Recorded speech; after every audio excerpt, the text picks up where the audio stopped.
Welcome to the Confessions of a Group X Instructor podcast. For group exercise junkies and enthusiastic classgoers, we'll explore and uncover authentic, thought-provoking, and heartwarming industry education and inspiration from entertaining, badass fitness pros. And now your host, creator of Warrior Rhythm, Warrior Strength, Warrior Combat, Warrior Revolution, and Warrior Kids Group fitness brands, Ellen DeWord. Here we grow. Information provided on this podcast is for informational purposes only. This information is not intended as a substitute for the advice provided by your physician or other healthcare professional or any other information contained on or in any product. Do not use this information provided on this podcast for diagnosing or treating a health problem or disease or prescribing medication or other treatment. Always speak with your physician or other healthcare professional before taking any medication or nutritional, herbal, or other supplement or using any treatment for a health problem. We have Nicole Printon back with us. Hey, thank you so much for having me again. I'm thrilled. Yes, this officially makes you our, most prominent reoccurring guest. So in fact, I had mentioned this when I did a podcast about the new year, but I really haven't gone back and shared with the community that this is an exciting new segment that Nicole and I are bringing to you called Nutrition Bite. So the episodes Nicole and I did, we talked about sleep and cognition and all kinds of Gut health. I think we started with gut health. What the poo? What the poo? Yeah. Yes. I think one of them was what the poo. So there was quite an interest from all of you on this topic. And so while, of course, Nicole teaches group exercise, the topic of nutrition is slightly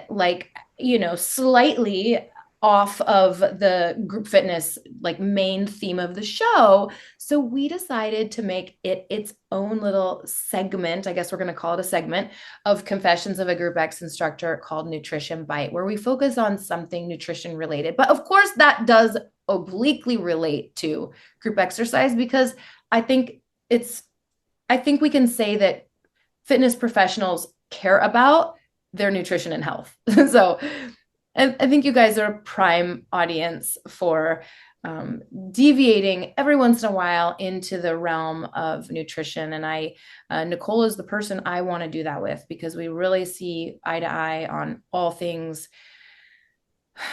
Western medicine and gut health and functional medicine and food is medicine and all that stuff. And she's kind of the expert in my life and the person I go to most whenever I have questions or just want to nerd out because I learned something new. So I'm really excited. Yay. I'm so excited. Very excited to do this. I think I'm going to also mention at this point that there's going to be another segment in 2025 called Off Topic. And off topic is going to be wildly off topic. So it's going to just be solo episodes that I do that might be about something like they're personal. They're going to be personal about me. So those of you who are listening that might be interested in the inner workings of my brain or things that happen in my personal life, the off topic episodes, like why did I get a bodysuit tattoo? Or what am I going to do now that the Fig's breeder wants him to be the stud at the Whippet farm? Like, what am I going to do? I don't know how to make that decision. So those are kind of going to be off topic, sort of bonus episodes. This does not mean you're going to get less of your normal Confessions of a Group X Instructor podcast. So speaking of Group X, I do want to tell you all and Nicole a story. Okay. Ready, Nicole? Ready? Great. I can't wait. It's a cute story that happened this week in class. I was going to teach my cycle class, and this class is always full. It has, people sign up for it in advance. There's only 17 bikes, and there's a wait list of 10 people, and actually both are usually full, the class and the wait list. And so sometimes I go into the room. I'm always 15 minutes early, at least, because how we are. if you're not early, you're late, right? If you're not Yes. early, you're late. If you're not 15 minutes early, you're late. Yeah. Yeah. Or if you're not early, yeah, I don't know. Something like that. So sometimes there's people in the room, like rando members using the bikes, and it's, that's their prerogative and they're allowed to do that at this facility. And they're not at the other facility that I was teaching cycle at, but they are allowed to be in there. But they're also like, I need them to get on, get out, go, because the people that are coming might want the bike they're on, and it looks like they're staying for class. So anyways, just this kind of thing that's been happening where I'm kind of like in a position where I kind of need to ask these rando members to leave. So there was this guy sitting dead center, smack dab middle of the front row. So like really like nose to nose with my bike. And he's kind of this like big kid, cornrows, kind of cool looking, he's like wearing a jersey. He seemed like a cool kid. And he had headphones in. And so I know, okay, cycle instructors listening, how many times this has happened to you where someone in your class is wearing headphones? It's not okay. So it's not okay. I've had it happen enough times, Nicole, that I knew I needed to address it. Like, I don't let someone stay in my class with headphones in. I'd never met this kid. It's always someone I've never met that tries to do that, because, people that know me would know that that's rude, and, they can't, what's the point? So I was like, oh, I see headphones. I'm watching the clock, and it's getting closer and closer to the start time. And every minute that ticks by, I'm like, is a minute closer to me having to address it and be like, get out or take your headphones out. So, I think I'd already said, are you staying for class? Like, are you on my roster? Because I have to check people in too. And he's like, no. So I'm like, okay. So he should also know, just as a fellow human, that it is rude. Thank you. How come people don't have that kind of EQ? Spoiler, this kid ended up being adorable and I love him, but that's a spoiler. Sorry, I'll get there. At first, I don't know that I'm going to love him and that he was adorable and he was so cute. But right now I'm just like, you're taking a bike that a member wants. You're wearing headphones. Like you just said, as a fellow human being, you should know this is considered rude. So finally, it's like really time for me to address the situation. And, so I walked up to his bike with a big smile on my face. I was like, all right, dude, listen, you gotta go. Oh, so the bike was available. People are filling up. So sometimes that happens too. Like sometimes the people that sign up, there ends up still being room. So I'm like, look, dude, you gotta get out, give up your bike, or if you're going to stay, you got to get rid of the headphones. And I was expecting him to leave, and he was like, oh, okay. So he took his little headphones out. Again, he's sitting right in front of me. He's got, doesn't have the right shoes on or anything else. And, he did awesome. His name was Theo. He did awesome. Every once in a while, I gave him a little attention. I was like, Theo, how you doing? And then at the end of class, I said, everybody was talking and everything. And I was like, Theo, thanks for coming. And he was like, thanks for having me. It was just, for some reason, the thanks for having me just tickled my soul. Thanks for having me. Thanks for having me. Anyway, I don't know if that story was as funny now that it comes out of my mouth, but I thought it was touching. I thought it was cute. And I thought it was a good example of like class control. So don't let anyone ever take your class with headphones in. It's rude, and it's also not safe. Like, you could be cueing form and technique or anything like that. So Theo, thanks. Quote of the week. Thanks for having me. For having me. As a group fitness instructor who has not been a spin instructor ever, I hadn't considered that. I never knew that people do that. But now that you're saying it, I can think, like, not that I've seen anyone do it, but I could think why someone would do it. Like, they think they're on the bike, they're going to ride the bike. If the bike is available, what's the problem, even if a class is going on around you? And that's freaking rude. It's similar to somebody doing their own poses in a class, not caring what the instructor's doing, that's teaching a yoga class or teaching a yoga fusion class or anything like that. Like, go elsewhere and do your own thing, not here. That is the exact equivalent. It's the equivalent to that person that if you don't teach cycle, that comes into your room, that's doing their own thing, not modifying, but doing their own thing.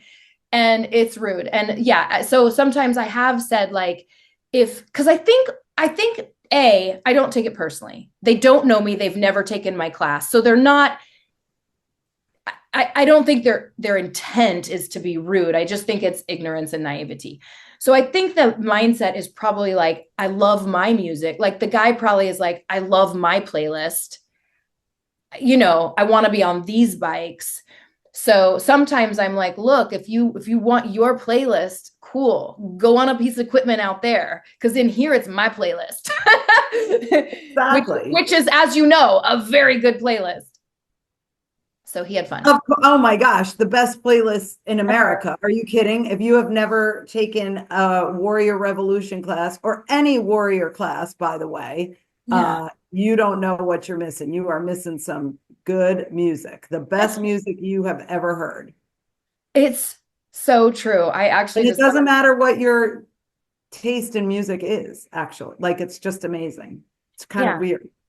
It is actually uncanny how great our music is. And I can take some credit, a lot of credit for that, but also the better you are at having a great playlist, the smarter your tech is at providing song suggestions for you. So like at the end of my cycle playlist, no lie, all the songs recommended that they think I might like are just like fire. So I'll often like create this killer playlist, and then all the recommended songs underneath it start going into the next. But also we have help from our community, like Diva does a lot of the song ideas for combat, for example. And the community will often send me song recommendations for rhythm and stuff, but it's true. And I didn't mean to plug, this is not some shameless plug. It is just, it's really true. And our music is insane. Each brand has a different feel to the feeling and the vibe of the playlist, and yet they are eclectic. So sometimes you're going to get some metal, sometimes you're going to get some classical techno. Like it's just all over the place. Yeah, it's fantastic. I love it. So that was like a big major cul-de-sac, but Nicole is here today to talk to us about mastering our metabolism. So I'm so excited. I definitely want to master my metabolism. And so talk to us about this topic and how ultimately it has to do with blood sugar. Okay, fantastic. Thank you so much. I'll get right into it. So most of you as group fitness instructors, you probably are aware of what blood sugar is. Blood sugar or glucose is the type of sugar that circulates in your bloodstream that it's the primary source of energy for our body cells, fueling everything from brain function to your daily activity, physical activity, and maintaining blood sugar balance throughout the day is critical. In fact, it's, probably the body's maybe third top priority. Like I would say digestion is priority number one. Sleep is probably priority number two, but blood sugar is a close second to sleep. Blood sugar balance. So the body does everything. You may have heard of the term homeostasis. It does everything it can do to bring the blood sugar and the body back into homeostasis. So if other things are going to go awry as a result of the blood sugar becoming imbalanced, that doesn't matter to the body, that other things go awry. When I say the body has these priorities. Yeah, go ahead. It reminds me of I just think the body is such an amazing machine. And it reminds me of learning that when I was pregnant and exercising, for example, if the baby was not going to be deprived. So if my calcium was low or something, it was going to hit my calcium, not the baby's. Or if I'm trying to think of some other examples, even if I'm getting overheated while exercising, the body does all these incredible things to keep the fetus safe. So yep, that's an excellent point, that how even when it comes to just being pregnant, like the body, as far as being evolutionary creatures, it kind of makes sure that the environment is right for a pregnancy to take hold, number one, and to progress. And so that's why the mom is kind of like secondary in the growth of that baby. So that's why we would lose calcium. Calcium would be drawn from our bones as a result of if the baby needs it, if the baby is actually the priority. But that's why when people aren't of optimal health, there's many reasons why people have problems getting pregnant. But if you're not of optimal health, that's one reason, because it's just not a safe environment to grow a baby. And that's in the body's infinite wisdom. It's really amazing. So imbalances in blood sugar, like if you're kind of wondering, like, well, how would I know? Like you're not going to necessarily know unless you had a blood test from your doctor, for most cases, if your blood sugar is imbalanced. So some like symptoms, fatigue, irritability. I mean, over time, you would have serious health issues, because blood sugar balance is, again, like I was saying, if other things in the body need to go awry in order to balance your blood sugar, then so be it. The body's like, we'll deal with that later on, because this person can't function if their blood sugar isn't balanced. So you may have heard like cortisol causes your blood sugar to be high, or your insulin levels like causes fat storage, like cortisol gets a bad rap. Well, one of the reasons the body will call upon cortisol in times of stress is because it's requiring more energy, like that stressful period of time. And the body has maintained this blood sugar balance, but now we're stressed. So now we need more energy. And so cortisol is kind of a backup. It does the same thing as insulin. In the presence of insulin, in stressful situations, cortisol is going to raise your blood sugar, which means raising your blood sugar, just in simple terms, means getting energy out of the cell so that you can use it. Mm-hmm. If it's in the cell, it's not going to help your bloodstream if you had to run from a hungry bear or anything like that, right? It's like you need that energy, and so it's going to come out of the cell. Cortisol in times of stress will help the sugar come out of the cell. But what causes, go ahead, you're going to ask me a question. No, you're just making me realize that I've forgotten so much about this, like how, like on a fundamental, like really simple level, I've forgotten so much of this. So our blood sugar, we get energy from the glucose, the glycogen, yes.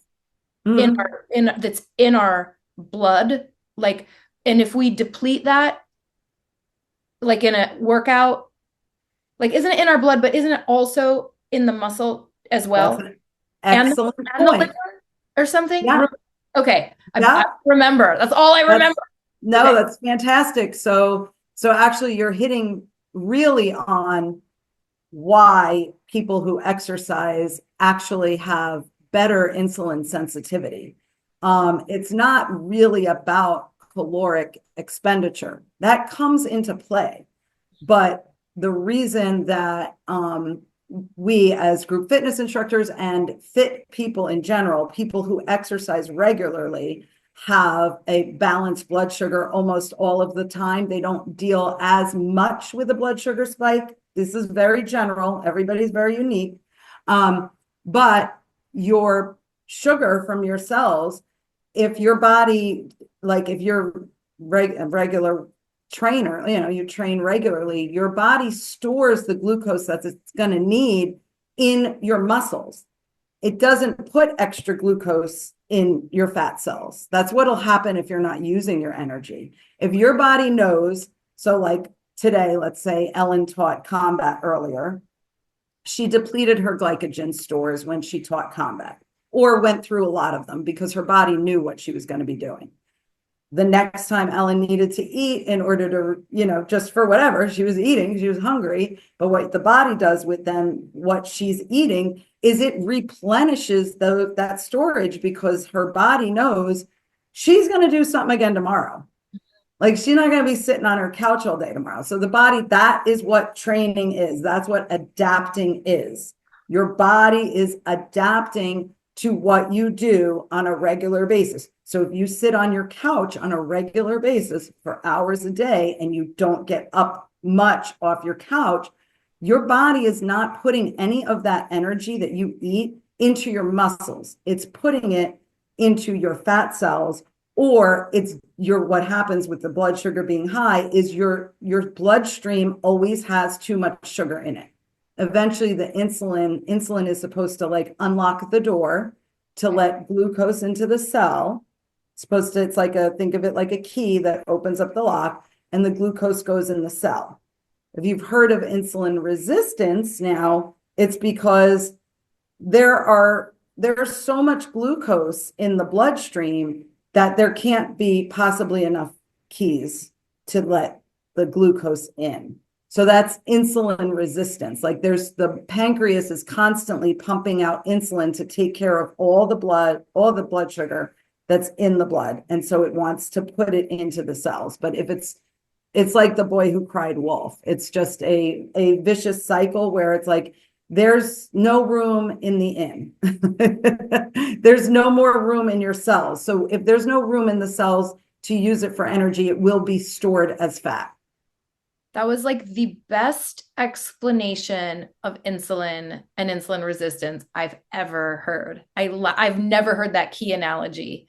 That is so wow. Amazing. And okay. I have to say, Ellen, it's because you're asking the right questions, because like we're going like, I had an outline, which is fine. Yeah, but your questions are so good. And I want to address it because it's like, that is like the basic rundown, but people who are group X instructors, they use their glucose differently than somebody who's sitting on a couch. So just for your audience, that's perfect. So you were asking the questions as it's like, well, then what's going on? Why is it in my liver? So you also have some stored in the liver as well. There's glucose that's stored in the liver, because the liver will, kind of as a backup plan as well. The liver is going to give you some glucose in times of emergency. Is that what happens? So let's say I fully depleted can you like completely deplete your blood glucose during a workout?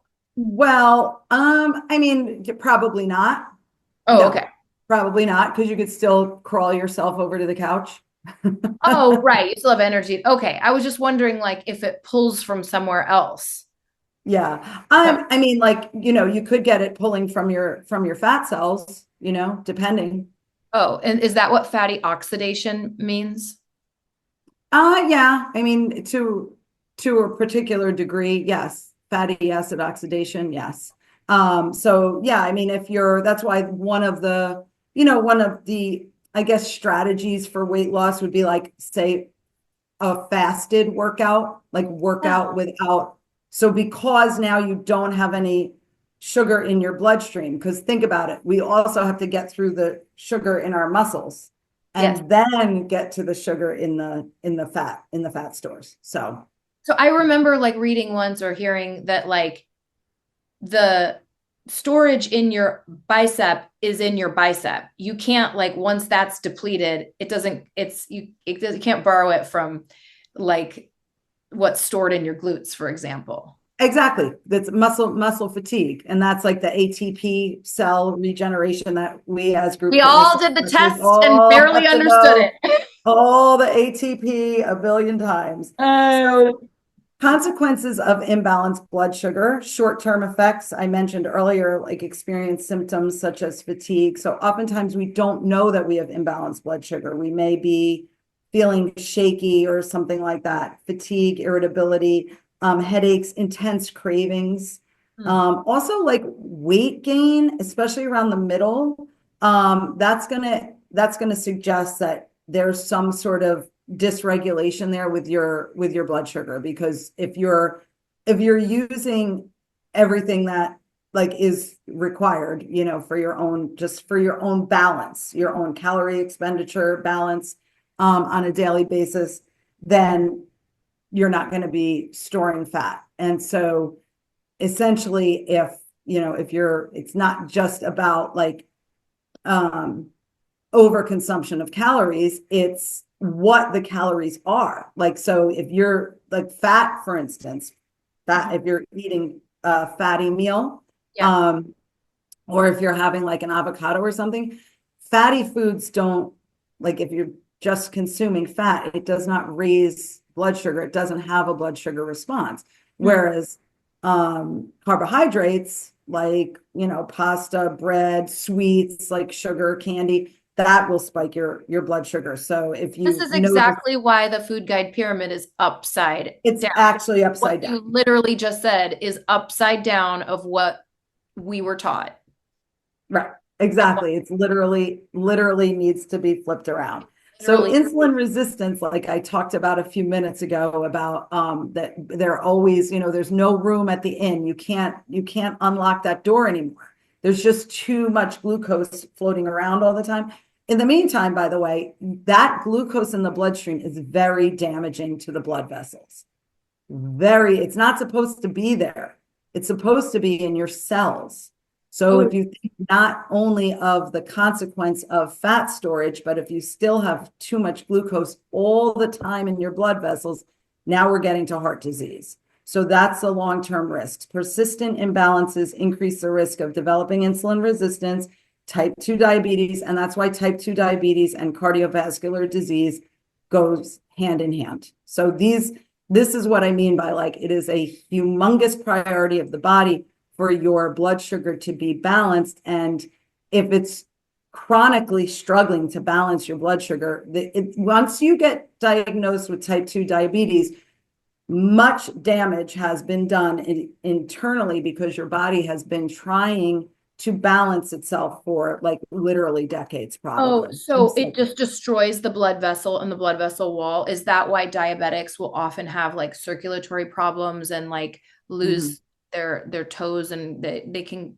struggle with loss of toes and stuff, right? Yeah. Because their circulation is very poor. By the time you've been diagnosed with diabetes, your circulation is very poor. So they'll lose toes because they get infected. They actually just turn gangrene. So I wanted to talk about mastering your metabolism, right? So what are the tools? Obviously, diet. I talked quickly about how sleep is such an important thing that we need. Like that's an important facet of our health. How are we sleeping? It's something that should be, anybody who cares about health, it should be something that they focus on. Something, we can't always control how well we sleep or how many hours we're sleeping, what time our head is hitting the pillow. But again, like I said about blood sugar, if you ignore it long enough, it's going to catch up with you. And so the same thing goes for sleep. The body needs to sleep in order to recover. In fact, if you have, like, I think it's 2 nights of poor sleep and get your blood tested, get a regular, like, full blood panel, you can be like borderline diabetic just from those numbers, because your blood sugar is so whacked as a result of not sleeping well for 2 nights. Oh my goodness. That is crazy. Yeah, that's because it shoots up the cortisol, because cortisol shoots up if you're not sleeping well. That's one reason. There's a lot of reasons, but that's one main reason. That's one very tangible reason, is because your cortisol shoots up when you don't sleep well. The other things that happen when you don't sleep well, and anybody who's had a poor night's sleep can relate to this, you're hungrier, your satiety signals are not as good. So hunger hormone is increased and satiety hormones are decreased from a poor night's sleep. So you could see, if you have a poor night's sleep chronically, you're going to struggle with weight gain. And then you're also going to struggle with blood sugar management. So there's a really good tool that if people are concerned about their blood sugar balance, or if you have a feeling that, like, if you've been trying to lose weight and you're having trouble and you're like, well, I'm exercising, I'm doing all the things, I am sleeping, there's a fun little tool that we could have in our toolbox, which is called a continuous glucose monitor. Many of you may have heard of a continuous glucose monitor. It's a small wearable device that tracks your glucose levels in real time throughout the day and the night. Now, you don't have to use a glucose monitor to be a healthy individual, but what it does, because we're all very unique. So Ellen could eat a steak and have a certain glucose response to that steak. I could eat the same steak and my glucose response is going to be different. Yes. Our sleep is different. Our muscle mass is different. What she ate, her exercise, all these things. So everybody, we call that in what I do as a holistic nutritionist, bio-individuality. So that's why a continuous glucose monitor can really be helpful to you. It's a great tool for weight loss and optimal health. So they give you an individual, like each individual blood sugar level, offering a window into how one's body responds to various foods and activities. So by continuously tracking your glucose fluctuations, you can observe immediate impact of dietary choices. You would have a little, you might have seen people wearing these things, they're on the back of their arm. And it's this constant feedback. So it goes into an app, depending on who what companies you're using, what company is the owner of the glucose monitor. You have an app in your phone that gives you continuous feedback on what your body's doing with the food that you're eating.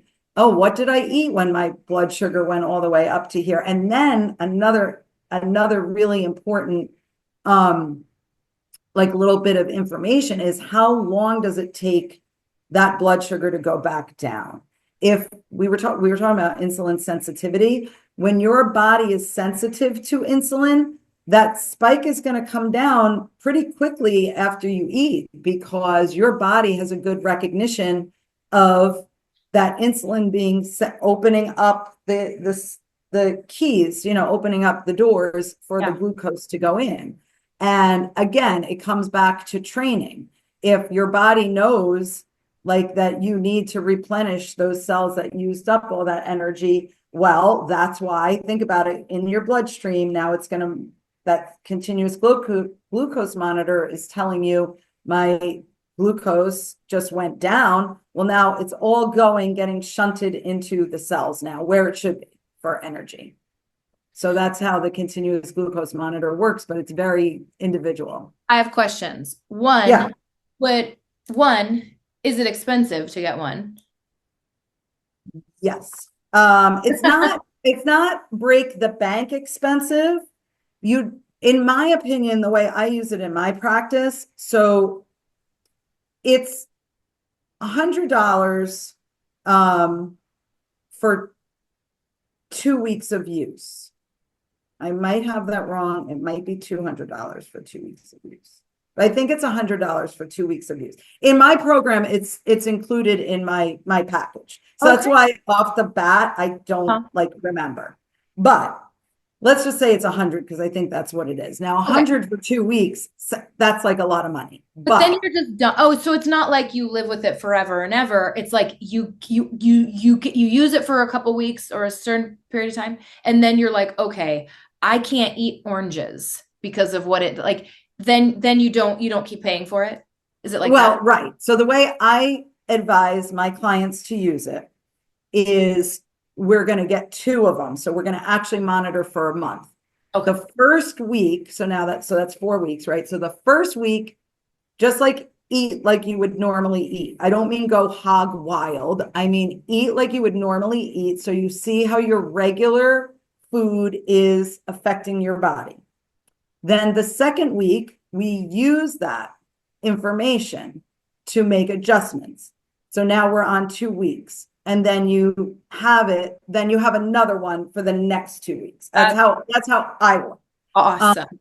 Anybody can, once you've gone through me, then anytime I can just order you another one, at your own, however you want to do it. So, or you talk to your own doctor. In order to proceed with a continuous glucose monitor, you need to be working with a healthcare professional But that's how I use it. I tell my clients, first week, you do your thing.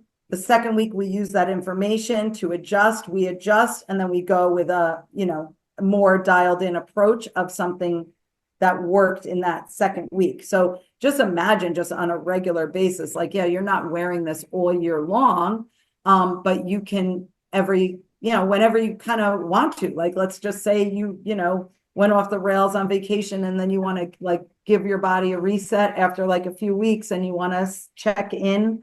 Overall, your health would be optimized if you take the feedback. It's basically you're getting personalized feedback from this machine. It's a great tool.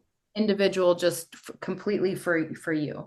That I think you just answered actually my other question too, which was, could anyone benefit from this? Like, we're not just talking about people that are pre-diabetic or diabetic, but anyone who wants to master their metabolism would benefit if they were willing to make the investment, which is into your health and your longevity and your life and your happiness and your well-being and all of that. But if they were willing to make the investment, this would benefit anyone like myself.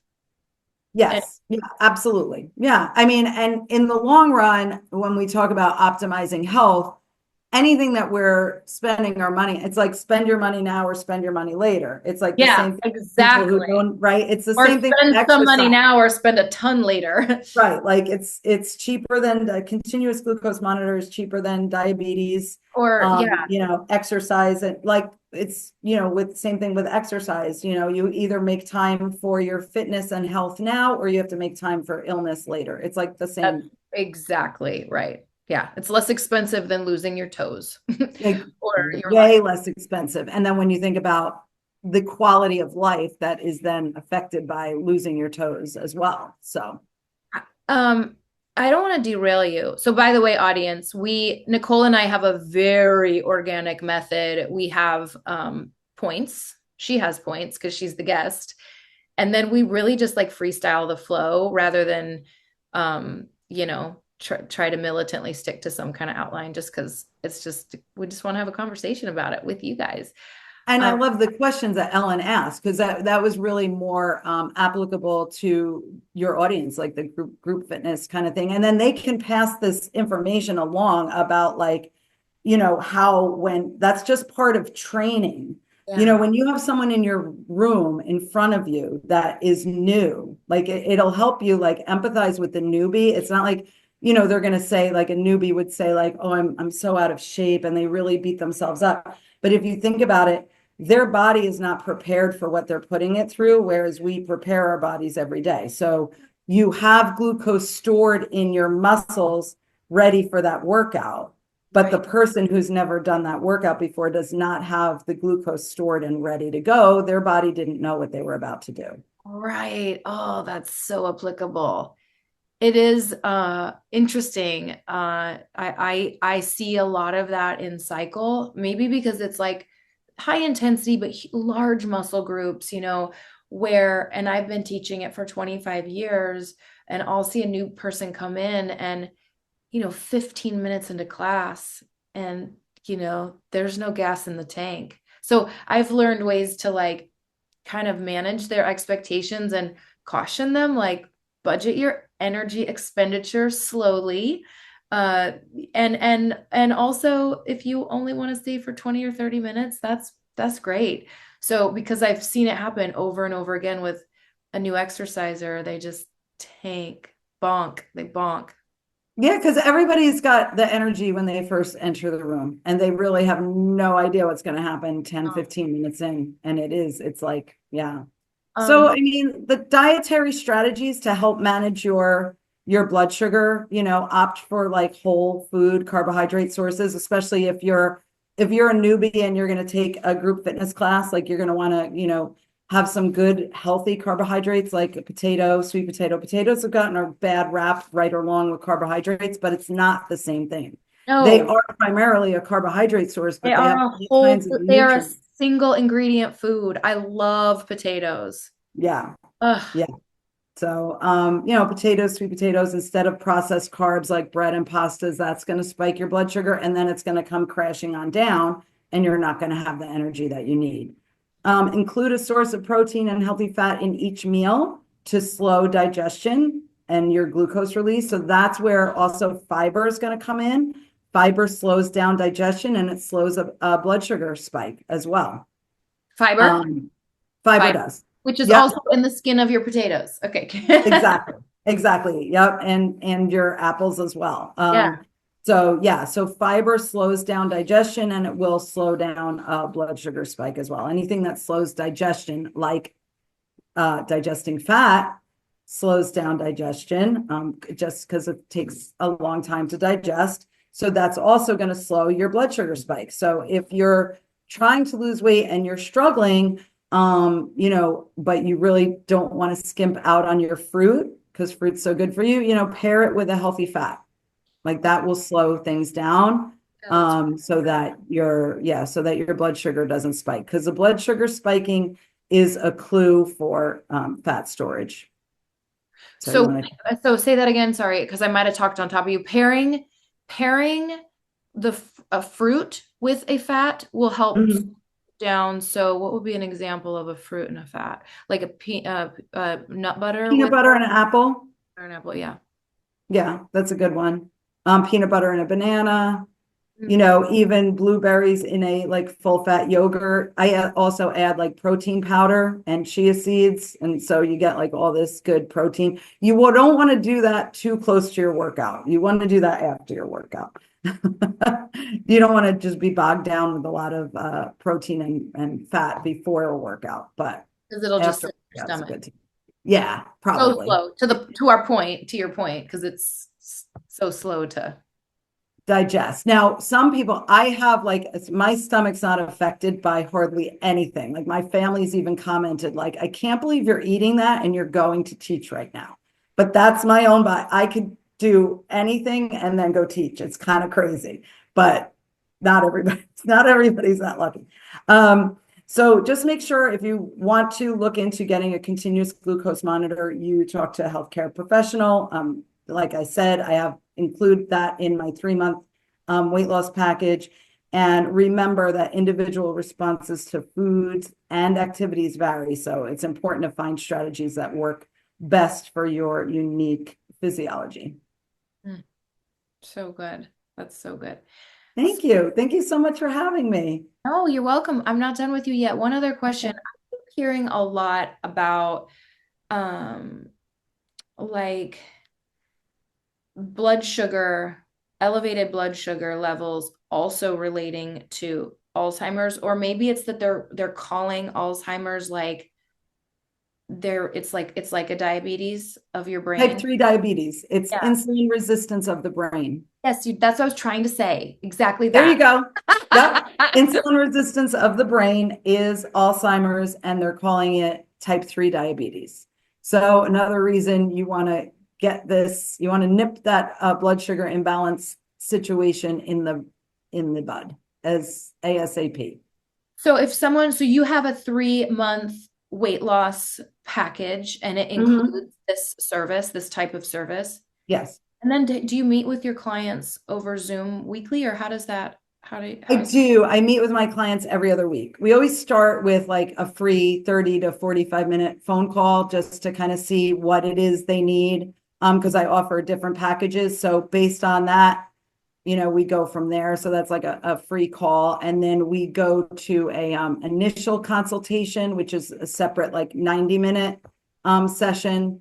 And then the client would decide whether they want a weight loss program or one of my other programs. But that 3-month program includes the continuous glucose monitors.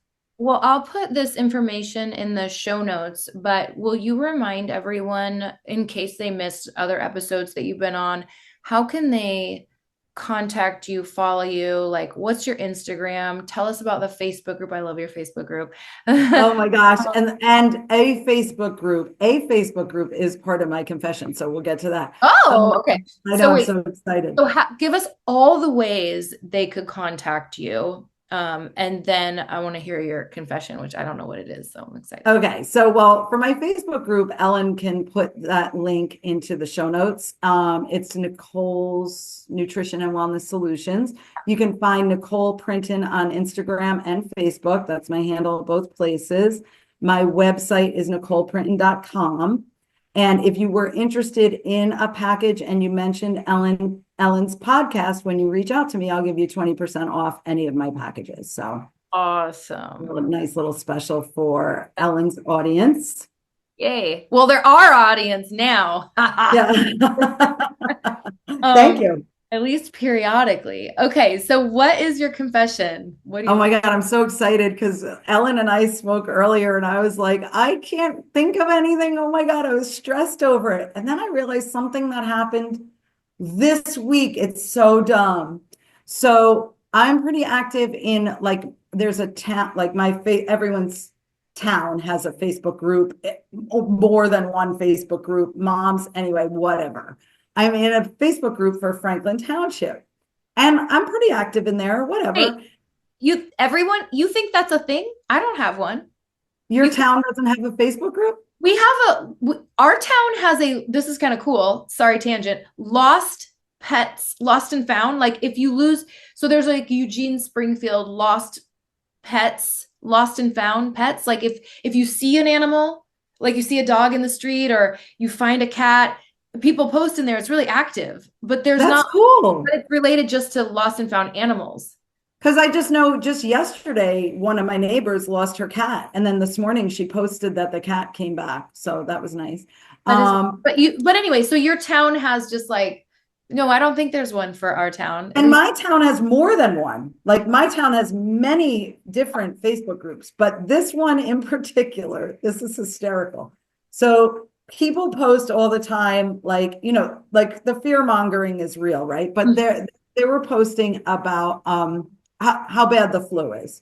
So whenever somebody posts, not that that's not serious, it's very serious, but whenever somebody posts something about illness, I will comment like, these are things that can help boost your immune system. And I'll always say, like, this is not medical advice, but vitamin D, vitamin C, blah, blah. Get outside in the sun 10 minutes a day if you can. It's brutal here right now in New Jersey, but if you can, get outside.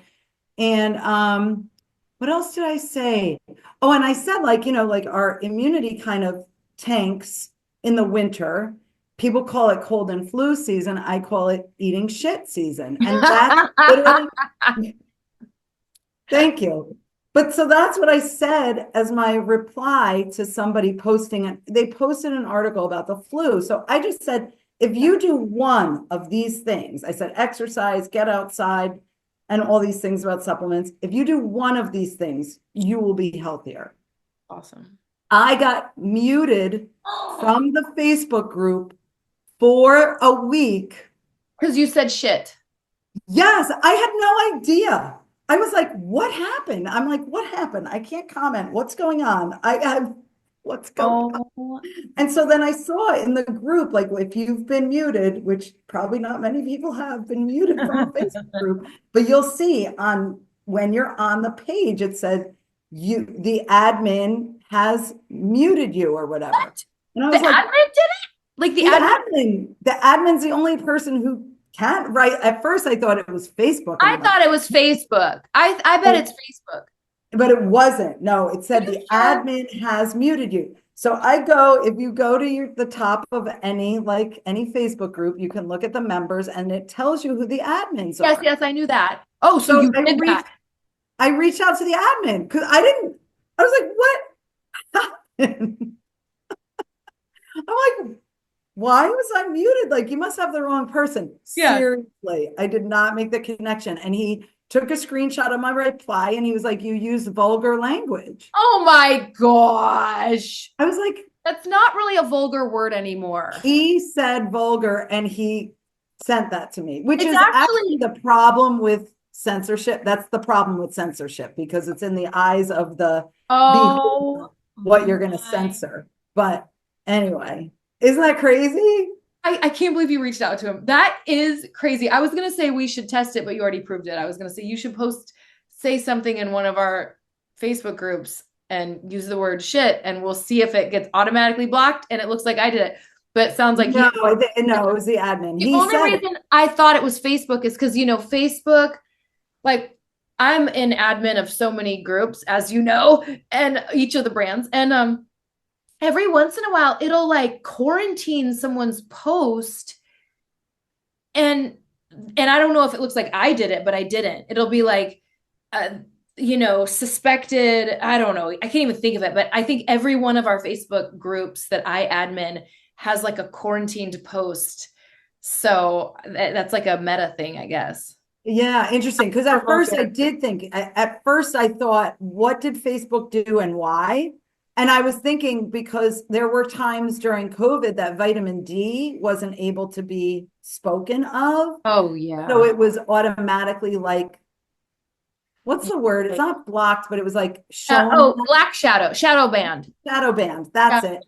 So initially I did think Facebook, but then I saw on the top of my group, it said, it wasn't my group, but the group I was in, it said that an admin has muted you. I was like, for 1 week. 1 week. I didn't even get a warning or nothing. Oh my gosh. So it didn't mute your presence on Facebook just in that particular group, right? Right. And I could still see posts in the group. I could not comment or anything. I couldn't I couldn't. He is a curmudgeon. You're trying to like spread health and wellness and light. And he's like, you're vulgar. And there was a little context. It wasn't like I said, you're a piece of shit, right? It said, there's context in what I said. I said, it's eating shit season. Exactly. Oh, I don't like that, admin. That's a great confession, though. You nailed it. That was a good. I know. I was so proud. Oh, okay, everybody. I guess to recap, tell me what I missed, okay? If we want to level our blood sugar levels, which will preserve our very life and happiness and health and well-being, we need to get a lot of sleep. We need to potentially use tools like the continuous glucose monitor.